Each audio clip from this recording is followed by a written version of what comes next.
বন্ধুরা, তোমরা সবাই কেমন আছো? আশা করছি তোমরা সকলেই খুব ভালো আছো আর আমি খুব ভালো আছি। তো এখন বাজে দুপুর 2টো আর আজকে ছোট্ট ব্লগটা আমি এখান থেকেই শুরু করছি। তো আজ আমি চলে এসেছি একটু ঘুরতে সোনা বাবাকে মামামকে নিয়ে। ওরা খুব বায়না করছিল সোনা বাবা যে ঘুরতে যাবো ঘুরতে যাবো, সেই জন্য ওকে নিয়ে চলে আসি একটু ঘুরতে।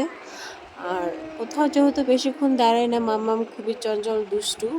আর আমরা চলে আসছি গাজরডোবা।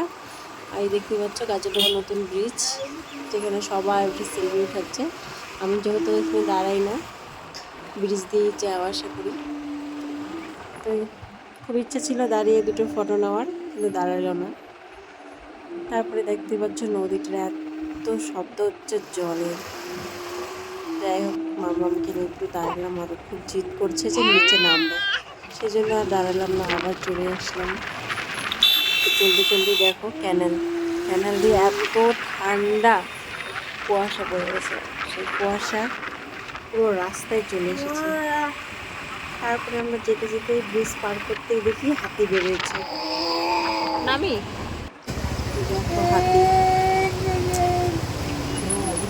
হাতি দেখছি সবাই, এত মানুষ, সবাই দাঁড়িয়ে মাথা দেখছে। তারপর তো চলে আসি বাড়ি। বাড়ি এসে আমি কাপড় চেঞ্জ করতে লাগি, আর এইদিকে দেখো মাম্মাম কি করছে। মাম্মাম আমার পুরো পার্স থেকে সব পয়সা যা যা থাকে পার্সে সব বের করে নিয়েছে। দেখছে আর কি কি আছে আমার পার্সে। তারপরে দেখো আমার আংটিটাও বের করে নিয়েছে। মানে ও এত দুষ্ট, মানে পার্সটা আমার ও পেলেই হলো সব ঢেলে দেয়। যাই হোক, মাম্মামকে নিয়ে চলে আসি নিচে। তারপরে মাম্মামকে দিয়ে একটা মোমো। আর আজকে ব্লগটা আমি এখানে শেষ করছি।